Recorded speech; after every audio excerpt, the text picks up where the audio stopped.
हिमालय की ऊंची ऊंची चोटियों के बीच बादलों से घिरी इन वादियों में एक ऐसी दुनिया बसी हुई है जहां आज भी जिंदगी प्रकृति के साथ कदम से कदम मिलाकर चलती है। लेकिन यहां तक पहुंचना बिल्कुल भी आसान नहीं था। इस जगह तक आने के लिए मुझे लगभग 3 दिनों का लंबा सफ़र तय करना पड़ा। कभी घुमावदार पहाड़ी सड़कें, कभी ऊबड़ खाबड़ रास्ते, तो कभी घंटों की यात्रा, और उसके बाद भी मंजिल अभी दूर थी। फिर शुरू हुआ असली सफ़र। लगातार 2 दिनों की पैदल ट्रैकिंग, सकरे पहाड़ी रास्ते, गहरी घाटियाँ, बर्फीली हवाएं, और हर कदम पर एक नई चुनौती। कई बार लगा कि शायद अब रास्ता ख़त्म ही नहीं होगा, लेकिन कहते हैं ना, सबसे खूबसूरत कहानियाँ अक्सर सबसे मुश्किल रास्तों के बाद ही मिलती हैं। 5 दिन की इस पूरी यात्रा के बाद आखिरकार मैं पहुंच चुका हूं नेपाल चाइना सीमा के पास बसे हिमालयी इलाके में, जहां रहते हैं शेरपा समुदाय के लोग। बहुत से लोग शेरपा समुदाय का नाम तो जानते हैं, लेकिन इसके असली जीवन के बारे में बहुत कम लोग जानते हैं। यहाँ के ज़्यादातर लोग पशुपालक हैं। सुबह होते ही अपने गाय, भेड़, बकरियाँ और याक को लेकर हिमालय के ऊंचे ऊंचे चरगाहों की ओर निकल पड़ते हैं। इन्हीं पहाड़ों के बीच इनका जीवन बीतता है। यही इनकी रोजी रोटी है और यही इनकी सबसे बड़ी पहचान भी। आज की इस डॉक्यूमेंट्री में हम सिर्फ इस गांव को नहीं देखेंगे, बल्कि शेरपा समुदाय की उस जिंदगी को समझने की कोशिश करेंगे जो नेपाल चाइना बॉर्डर के पास दुर्गम पहाड़ों के बीच सदियों से बसती आई है।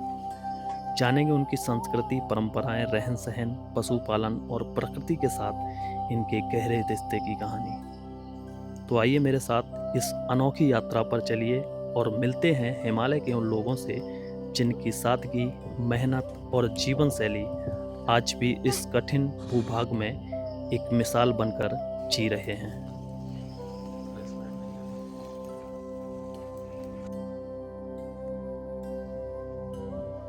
दोस्तों, अभी फ़िलहाल मैं हूँ नेपाल में, और नेपाल के मैं हूँ अभी सोलुखुम्बु डिस्ट्रिक्ट में। सोलुखुम्बु, जिसे लोग माउंट एवरेस्ट का प्रवेश द्वार मानते हैं। माउंट एवरेस्ट को यहाँ पे सागरमाथा के नाम से भी जाना जाता है। तो आप लोग जब यहाँ किसी से भी पूछोगे कि मुझे सागरमाथा जाना है, सोलुखुम्बु जाना है, तो आपको यहाँ बताया जाएगा। मैं अभी सलेरी बाज़ार में हूँ, जो सोलुखुम्बु का मतलब बहुत बड़ा बाज़ार है। यहाँ पे मैं कल आया था और मौसम यहाँ पे काफ़ी शानदार है। अगर आप सोलुखुम्बु आएंगे और गूगल पे सर्च करेंगे सोलुखुम्बु, तो यहाँ पे कोई भी गूगल मैप नहीं है। यहाँ का रास्ता आप लोगों को गूगल मैप नहीं बताता है। यहाँ आने के लिए आपको लोकल टैक्सी करनी पड़ती है। तो हम लोगों ने यहाँ लोकल टैक्सी की, यहाँ तक हम लोग पहुँचे जैसे तैसे। दोस्तों, ये जो सोलुखुम्बु है, ये 2 भागों में बटा है, एक सोलु और एक खुम्बु। खुम्बु वो क्षेत्र है जो पर्वतों पे आता है, जहाँ पे दुनिया की सबसे ऊंची चोटी माउंट एवरेस्ट है, वो खुम्बु क्षेत्र में आती है। तो हम कल खुम्बु क्षेत्र की तरफ ही जाएंगे, जहाँ पे जो यहाँ के मतलब समाज के लोग रहते हैं, जिसमें राय और शेरपा समुदाय के लोग यहाँ पे रहते हैं। तो हम उन लोगों से मिलने वाले हैं। वो काफ़ी ऊपर रहते हैं, वो याक को चढ़ाते हैं, भेड़ों को चढ़ाते हैं। तो उन लोगों के जीवन से हम रूबरू होंगे। कल हम ऊपर जाने वाले हैं, मतलब पहाड़ों के ऊपर, जहाँ पे काफ़ी जो रोमेटेड विलेज हैं, जो काफ़ी छुपे हुए विलेज हैं, वो आप लोगों को दिखाएंगे।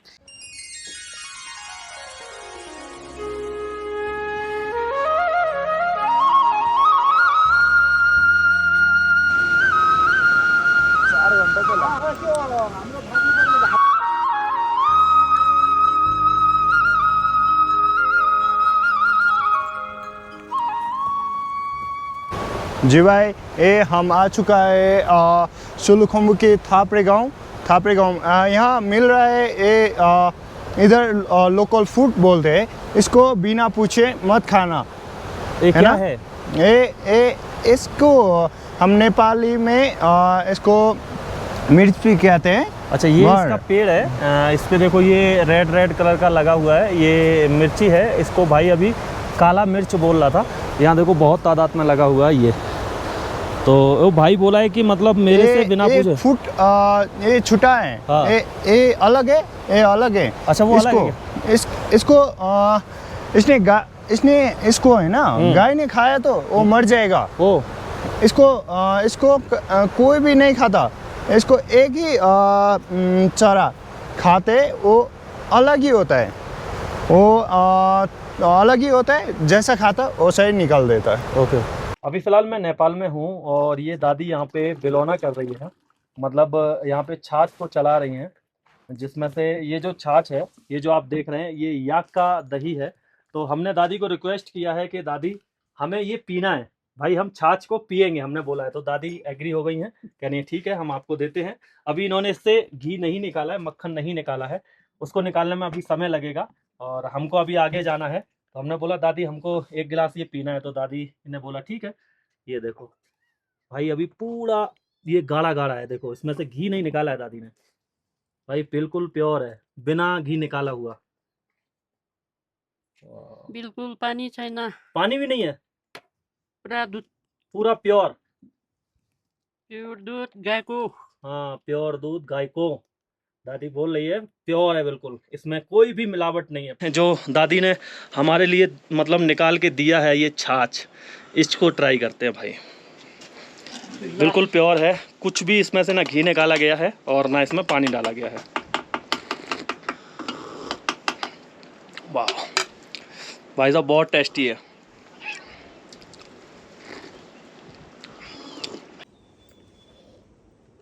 Okay okay.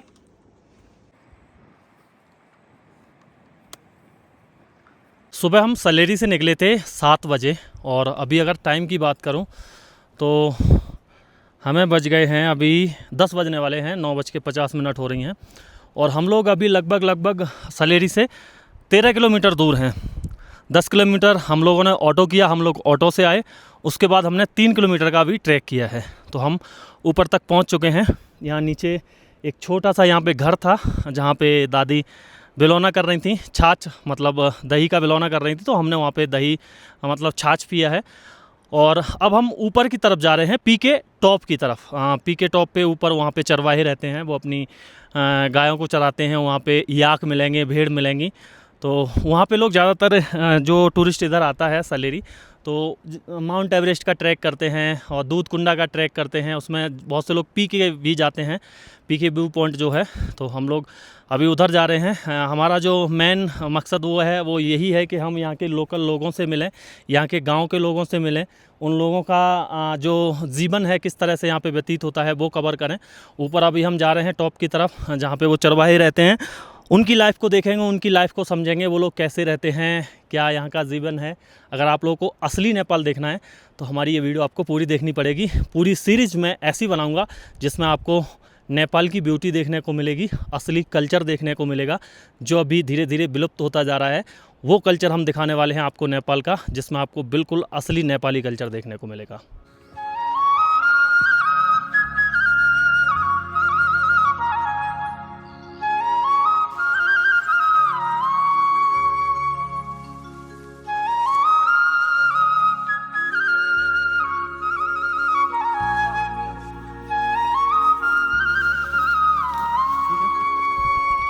अच्छा विशाल भाई, हाँ ये ठीक जो है ऊपर जंगल है, जी। ये जो जंगल है इसके ऊपर भी लोग रहते हैं क्या? जी, इसके ऊपर भेड़ी गोट वाला, चौड़ी गोट वाला, साथ साथ जड़ी बूटी जमा करने वाला रहते हैं। अच्छा, इधर ऊपर जो चरवाहे हैं, जो भेड़ चराते हैं, जो याक चढ़ाते हैं, वो लोग रहते हैं ऊपर? जी रहते हैं ऊपर। तो वो इतना ऊपर क्यों रहते हैं? नीचे भी तो चढ़ने के लिए है। और नीचे चढ़ने के लिए, पर ऊपर बहुत जड़ी बूटी मिलते हैं, जो गाय, भेड़ और चौड़ी, उसके साथ है ना, उसने खाया घास के। हाँ। वो इतना जड़ी बूटी होता है, उसके मक्खन, घी, वो थोड़ा सा महंगा होता है। अच्छा, यहाँ पे ऊपर कौन कौन सा जड़ी बूटी मिलता है? वहाँ पे हाँ। वहाँ पे बहुत सारे जड़ी बूटी मिलते हैं। वहाँ पे खास करके वहाँ पे जटामसी मिलता है, और वहाँ पे यारसा गुम्बा खास करके हाँ। मिलते हैं। यारसा गुम्बा बहुत महंगी भी होते हैं, सस्ती भी होते हैं। अच्छा। साथ साथ वहाँ पे शर्मा गुरु कहने के एक जड़ी बूटी खास तरह के मिलते हैं, जो जहर ठीक करते हैं। अच्छा। वहाँ पे बहुत ऊपर मिलते हैं, पर वहाँ पे जड़ी बूटी बहुत सारे होते हैं। तो भाई मेरे पीछे ये जो आप जंगल देख रहे हैं ना, कितना ज़्यादा घना जंगल है, पूरा ब्लैक ब्लैक हो रखा है, इतना ज़्यादा ग्रीन है।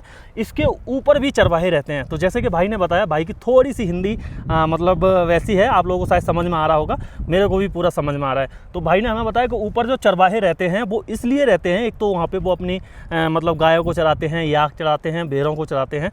तो वो जो गाय वगैरह वहाँ पे जो जड़ी बूटियों को खाती हैं, उसके बाद उनका जो मक्खन निकलता है नीचे आके, वो मक्खन सबसे ज़्यादा महंगा बिकता है। यहाँ के लोकल भी उसको खाते हैं, क्योंकि उनको पता है कि ऊपर गाय भैंसों ने, जो गाय हैं, याक हैं, उन्होंने जड़ी बूटियाँ खाई हैं और वो जो मक्खन में उनके में होंगी, तो वो मक्खन उनके लिए काफ़ी उपयोगी होता है और काफ़ी मतलब हेल्दी होता है। तो वो उस मक्खन को खाते हैं और ऊपर वो जड़ी बूटियों को भी मतलब इकट्ठा करते हैं। तो एक तरह से वो दो काम करते हैं, ऊपर जड़ी बूटी भी वो बीनते हैं और गाय का मक्खन वगैरह भी वो बेचते हैं।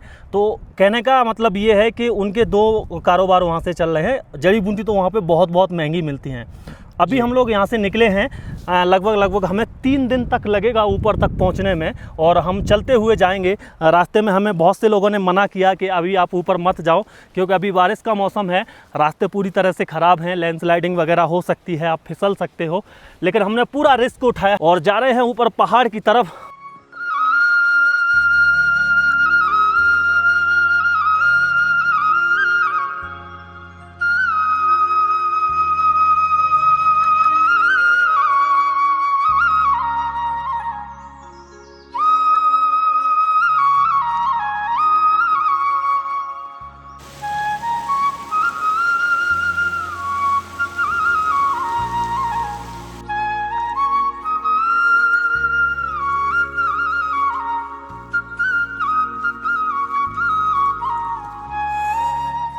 सुबह 7 बजे से हम लोग चल रहे हैं और अभी 12 बज चुके हैं। मौसम पूरी तरह से फॉगी हो गया है। जंगल के बीच से हम लोग निकलते हुए जा रहे हैं। काफ़ी ऊपर तक चढ़ाई मिली थी और अभी सीधा रास्ता है, पहाड़ के किनारे किनारे रास्ता बना हुआ है, उधर होते हुए जा रहे हैं। कुछ इस तरह का जंगल है, आप देखोगे तो पूरा फॉगी है इस तरह का।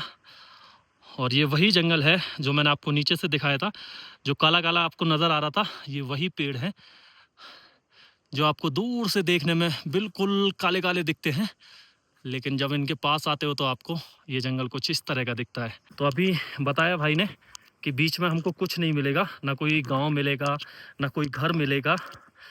कंटिन्यू अगर हम 2 घंटे तक चलेंगे तो ऊपर एक रेस्टोरेंट मिलेगा, जो पुराना घर था अभी उसको रेस्टोरेंट टाइप का बना दिया है, मतलब कुछ होटल जैसा होगा। वहाँ पे हम नाश्ता वास्ता कर सकते हैं, वहाँ हम रुक भी सकते हैं। तो चलिए अभी आगे की तरफ कंटिन्यू चलते हैं।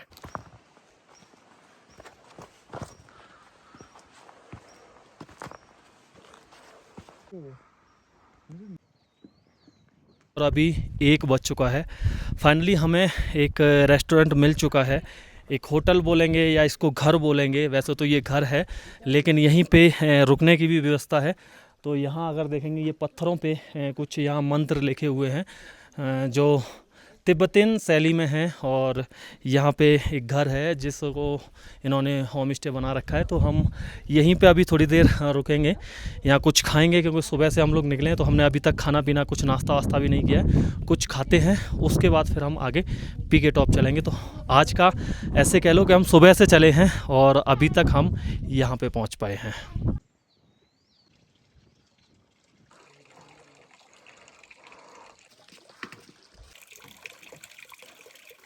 इस घर के अंदर चलते हैं, आइए। जैसे ही आप अंदर आते हैं, यहाँ पे इनका काफ़ी खूबसूरत एक किचन बना हुआ है। तो यहाँ पे इनका जो चूल्हा है बिल्कुल ट्रेडिशनल स्टाइल में है, मिट्टी का चूल्हा बना हुआ है और उसके ऊपर यहाँ पे खाना पक रहा है। अभी हम लोगों ने खाने का ऑर्डर दिया है। हम सुबह से निकले हैं तो रास्ते में हमने नाश्ता वगैरह भी नहीं किया था। वहाँ एक जगह हम रुके थे दादी के पास, तो हमने वहाँ पे छाछ पी थी। तो अभी हम लोग यहाँ पे मशरूम बनवा रहे हैं अपने लिए, और ज़्यादातर यहाँ पे दाल चावल यही सब बनता है। यहाँ देखेंगे इनका पूरा ये पारंपरिक तरीके से इनका किचन बना हुआ है।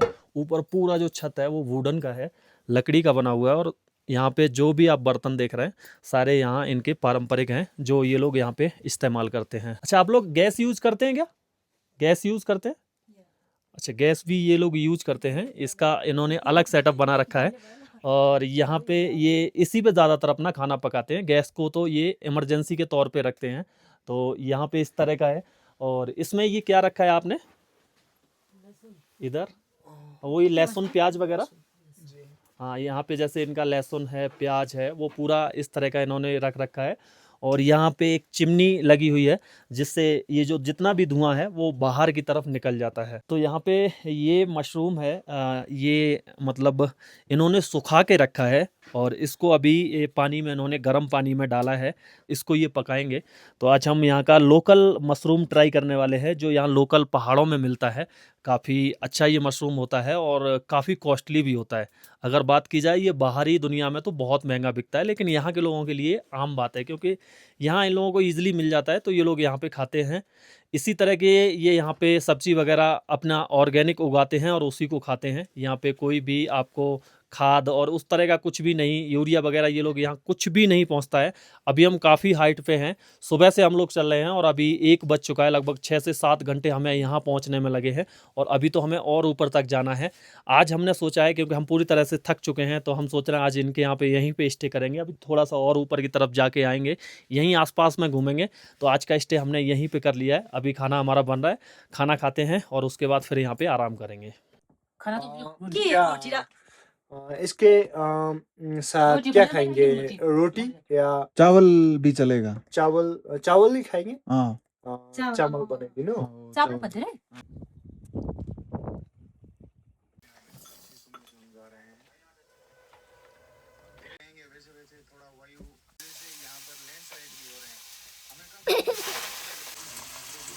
बुढ़ा बुढ़ी के लिए टांगा दे दे उसी। तो अभी हम लोग डिनर करने के लिए बैठ गए हैं और डिनर में आज हमारे लिए है ये यहाँ का लोकल मशरूम है, चावल एंड ये यहाँ पे हरी सब्जी है और ये दाल है।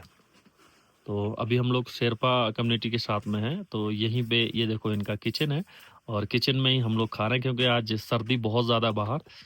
तो भाई उधर जाने का मन नहीं कर रहा था, ये इनका किचन पूरा गर्म है, तो हमने कहा इधर ही किचन में बैठ के यही खा लेते हैं। तो ये देखिए ये इनका घर का अचार है जिसमें ये लहसुन है और वो मूली है एंड ये भाई साहब लोकल मिर्ची है यहाँ की।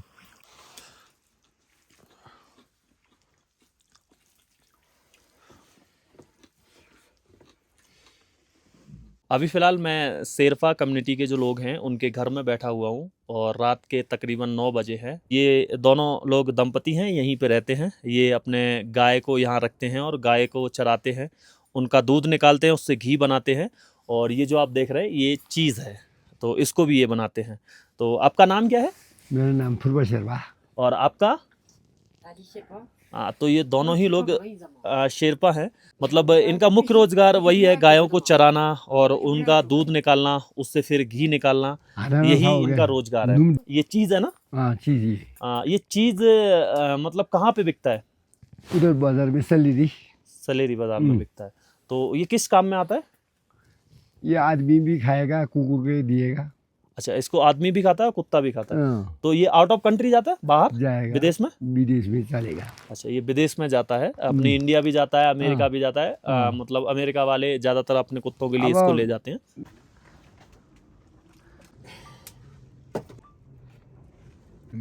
नहीं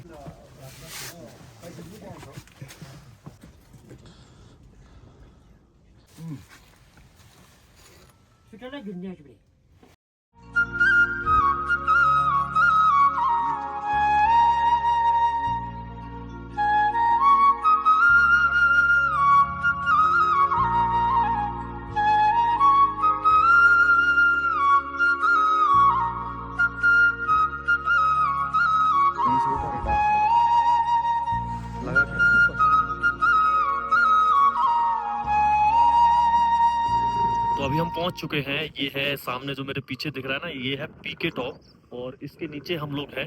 इसके आसपास में यहाँ के पशुपालक रहते हैं। क्या हुआ भाई, मैंने कुछ बोला है इसको? और ये जो पशुपालक यहाँ रहते हैं उनका रक्षक है, तो ये इसलिए यहाँ पे भौंक रहा है क्योंकि हम यहाँ पे आए हुए हैं। ये देखोगे तो यहाँ इनके घर बने हुए हैं और ये जो ऊपर पीके टॉप है, जब आप इसके ऊपर जाएंगे तो वहाँ से आप लोगों को दिखेगा सागर माथा और आगे चाइना बॉर्डर तक दिखता है। मतलब इस पे खड़े होके आपको यहाँ से 360 व्यू पूरा दिखता है। तो लोग इसके ऊपर तक जाते हैं। काफ़ी हाइट है। नेपाल के सबसे हाइट जो पीक है उनमें से इसका नाम लिया जाता है पीके टॉप का।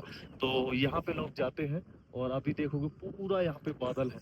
और लोग देखो वहाँ से अगर आप देखोगे तो वहाँ पे भी कुछ लोग घर बना के रहते हैं। वो सामने आपको दिख रहा है ना, वहाँ पे भी एक घर है। तो ये यहाँ पे भी पशुपालक हैं। और इस तरह का यहाँ पे नज़ारा है। ये जो आप देख रहे हैं ये शेरपा कम्युनिटी के लोग हैं जो यहाँ पे रहते हैं, अपने गायों को पालते हैं। तो अभी हम सुबह ही सुबह आ गए हैं यहाँ पे, क्योंकि ये लोग अभी गाय का दूध निकालेंगे। वो हम दिखाएंगे आप लोगों को। इस तरह से ये गाय का दूध निकालते हैं, घी निकालते हैं, वो सभी कुछ आप यहाँ पे देखेंगे।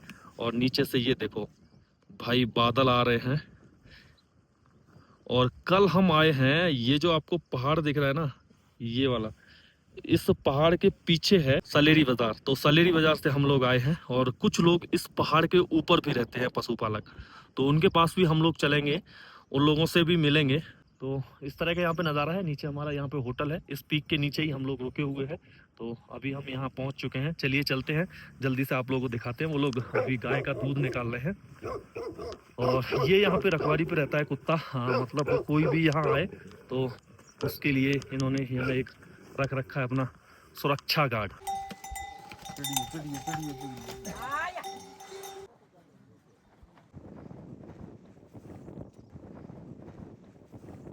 ये जो पीछे आपको घर दिख रहे हैं, इन घरों में हमने कल 2 दिन तक मतलब हम इन घरों में रहे हैं। काफ़ी खूबसूरत ये जगह थी। पीछे अगर देखेंगे तो जो आपको पीक नज़र आ रही है ना, ये है पीके पीक, जहाँ पे ज़्यादातर ट्रैकर आते हैं। यहाँ पे ट्रैक करने के लिए ऊपर जाते हैं। ऊपर से बहुत खूबसूरत नज़ारा दिखता है। लेकिन हमारी बदनसीबी ये है कि हम भाई कल भी जाने का इधर सोच रहे थे और आज भी जाने का सोच रहे थे। तो कल भी ऐसे ही धुंध थी और आज भी आप लोग देख सकते हैं पूरी धुंध हो गई है। तो अगर आप ऊपर जाते हैं और मौसम क्लियर होता है तो आपको 360 व्यू यहाँ से दिखता है। लेकिन अगर आप ऐसे मौसम में यहाँ पे जाएंगे तो आपको कोई भी नज़ारे मतलब नहीं दिखेंगे। तो फिर ऊपर जाना बिल्कुल बेकार है। अब हम लोग आगे की तरफ यहाँ से निकलने वाले हैं। ऊपर कुछ पशुपालक और हैं जिनसे हम रूबरू होंगे, आप लोगों को मिलाएंगे। हमारा मेन मकसद यही था अभी नेपाल में आने का कि हम यहाँ का लोकल कल्चर आप लोगों को दिखाएं, यहाँ के लोकल लोगों से मिलें। अभी हम लोग पूर्वी नेपाल में घूम रहे हैं और यहाँ से बहुत ही खूबसूरत नज़ारे दिखते हैं पहाड़ों के। यहाँ से हमको माउंट एवरेस्ट दिखा और अगर हम लोग वहाँ पे जाते तो हमको और ज़्यादा अच्छे से दिखते। हम लोग अभी बिल्कुल चाइना बॉर्डर पे हैं। चाइना बॉर्डर के आसपास हम लोग घूम रहे हैं और यहाँ पे नेपाल को एक्सप्लोर कर रहे हैं।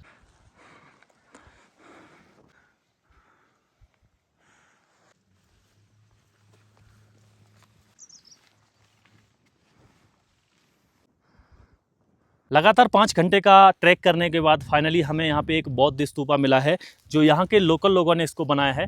आप देख रहे होंगे यहाँ के लोकल पत्थरों से इसको बनाया गया है और लोकल पत्थरों से ये बना है। और इसमें ना कोई सीमेंट लगा है ना कुछ भी, बस एक के ऊपर एक पत्थरों को इस तरह से जोड़ के ये बनाया गया है। यहाँ पे जो फ्लैग हैं, फ्लैग के ऊपर एक श्लोक लिखे होते हैं। तो यहाँ के लोगों की ऐसी मान्यता होती है कि ये जो श्लोक है, जब हवा में हमारा फ्लैग जब लहराता है तो वो हवा के थ्रू मतलब लोगों के पास जाते हैं, मतलब हवा के थ्रू हवा में घुल जाते हैं और एक तरह से वो लोगों को ब्लेसिंग देते हैं। ये यहाँ की मान्यता है। तो अभी जहाँ पे मैं खड़ा हुआ हूँ, मेरे इस तरफ भी खाई है और मेरे दूसरी तरफ यानी इस तरफ भी खाई है। और यहाँ से सामने अगर देखोगे तो आपको शायद नज़र आए धुंधला सा, वहाँ सामने एक छोटा सा घर बना हुआ है जहाँ पे पशुपालक रहते हैं। यही इनका जीवन है। ये जो पशुपालक हैं साल में एक बार नीचे जाते हैं और अपना जो भी तेल मसाला वगैरह होता है वो लेके आ जाते हैं। उसके बाद पूरी साल ये लोग यहीं पे रहते हैं। यही इनका घर है।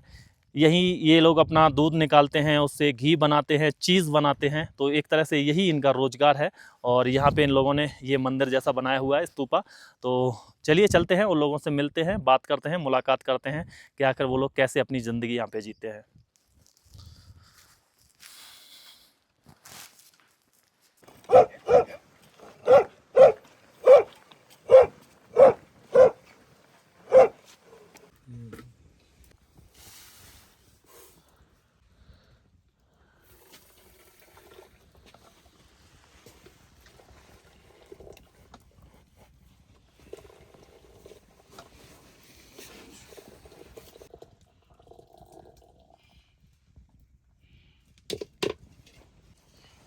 ब्रेसलेट नहीं है।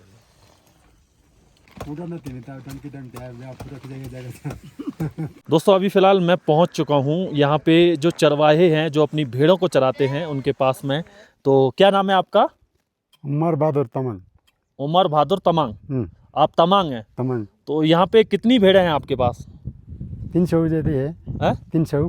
300 भेड़ें हैं आपके पास। तो अभी भेड़ें किधर चल रही हैं? ये इधर ही चलता है। इधर नीचे है। देखो ये यहाँ पे एक चट्टान पे खड़े हैं और यहाँ से अपनी भेड़ों को देख रहे हैं। देखो ये चट्टान है और चट्टान के पास में इन्होंने देखो वो नीचे इनकी सारी भेड़ें हैं।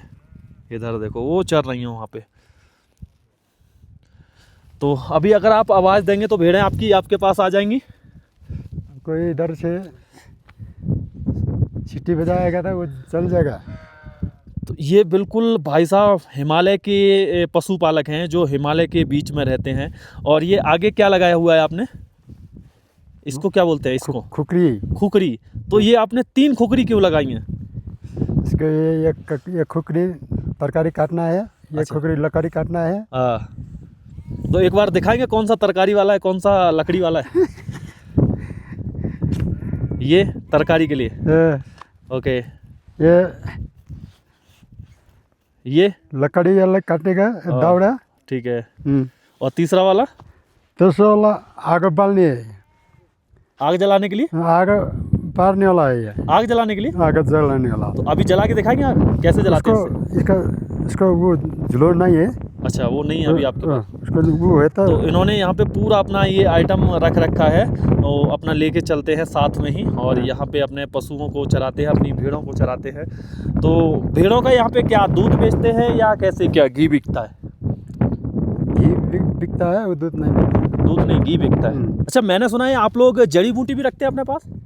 रखता है ना। अभी है जड़ी बूटी आपके पास कोई? थोड़ा थोड़ा है वो। कौन सा जड़ी बूटी है दिखाओ जरा भाई। जैसे कि हमको बताया गया था कि ये लोग ऊपर अपनी भेड़ों को ही नहीं चराते, इनके पास जड़ी बूटियां भी होती हैं। ये देखो ओ ये जड़ी है। ये किस काम में आता है? ये गैस्ट्रिक को। गैस्ट्रिक है। अच्छा ठीक है, काम गैस को काटने के काम में आता है। हाँ। तो भाई इनके पास पूरा मतलब अगर ये लोग बीमार वगैरह पड़ते हैं। अच्छा आप लोगों को बुखार वगैरह आता है तो फिर आप दवा लेने नीचे जाते हैं? इधर नहीं मिलता है। इधर भी मिलता है? मतलब आप जड़ी बूटियों से ठीक हो जाते हैं? हाँ, जड़ी बूटी ठीक है। भाई ये लोग कोई दवा वगैरह नहीं लेते हैं और पूरी तरह से यहीं पे रहते हैं।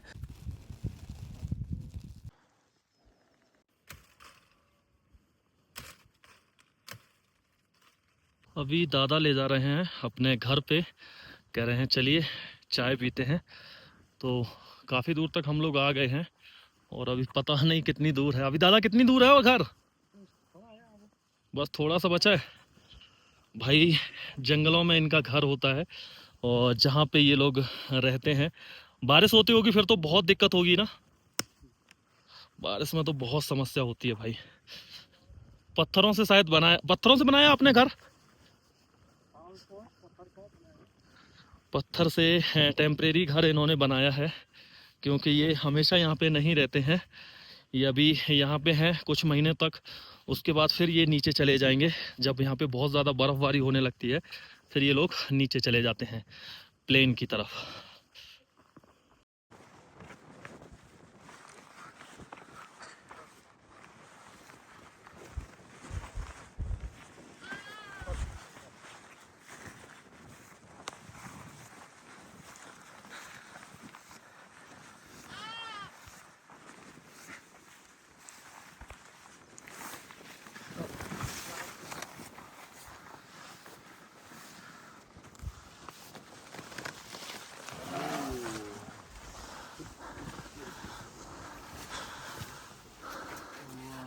ये है दादाजी का घर।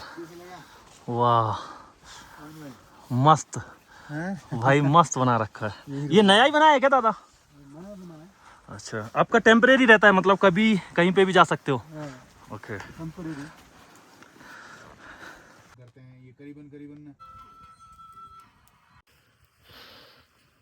तो भाई काका ने बनाई है नून चाय। नून चाय ना? हाँ तो नून चाय बनाई है जिसको आज हम नून चाय पियेंगे भाई। ये देखो यहाँ पे आग जला दी है और ठंडी का मौसम है, सभी लोग बैठ के यहीं पे नून चाय पीते हैं।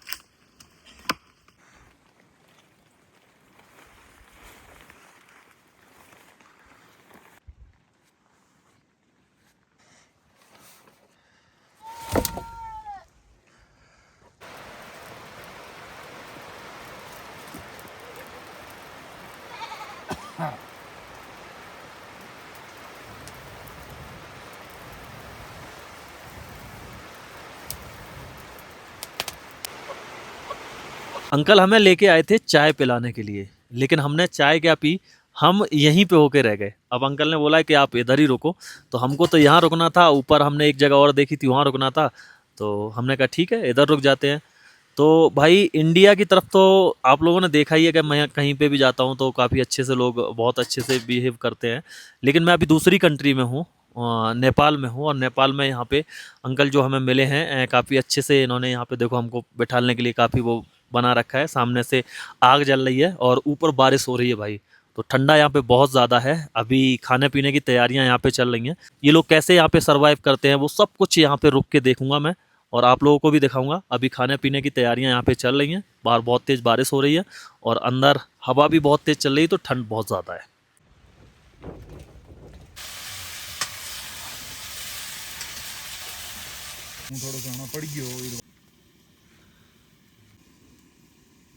हे पानी धाराको लाउ माया गाउँ घरको नलाउ टाढाको। हो गया?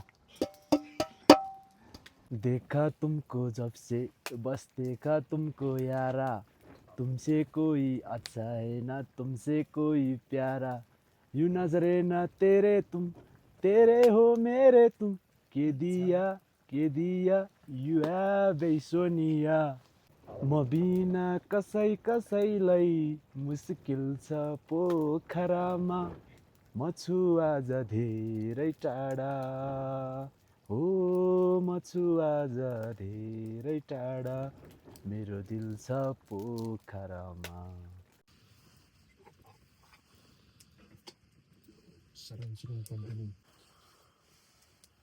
काफी रात हो चुकी है अभी, और काका भी अभी खाना खा रहे हैं।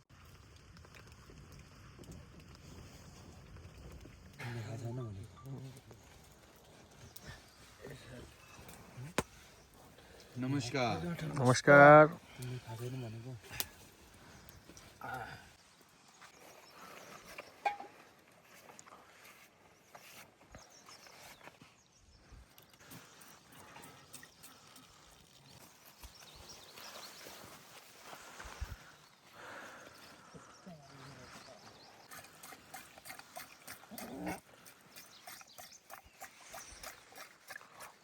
अभी सुबह के 7 बज चुके हैं और यहाँ पे इनकी सारी भेड़ें इकट्ठी हैं, और अभी जो काका हैं वो भेड़ों से दूध निकाल रहे हैं, और आज काका यहाँ से अपना डेरा शिफ्ट कर देंगे, मतलब यहाँ से अपना डेरा उठाने वाले हैं। काका कितना दूध निकला?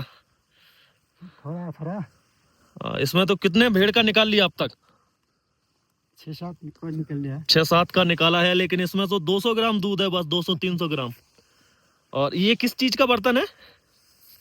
दार का।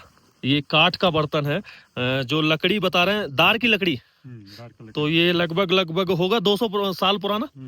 200 साल पुराना ये बर्तन है भाई, इनके बुजुर्गों से इन्हें मिला है और अभी इसको ये चला रहे हैं।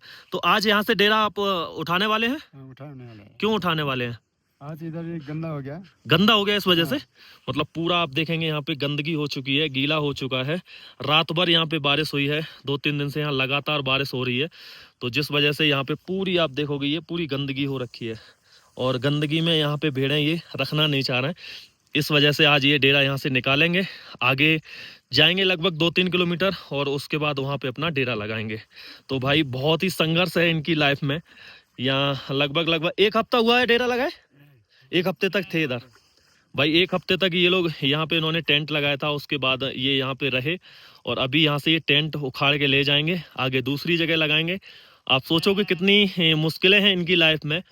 अब इन्होंने 1 हफ्ते तक यहाँ पे गुजारा है, अब दूसरी जगह जाएंगे, वहाँ पे नया अपना आशियाना बनाएंगे।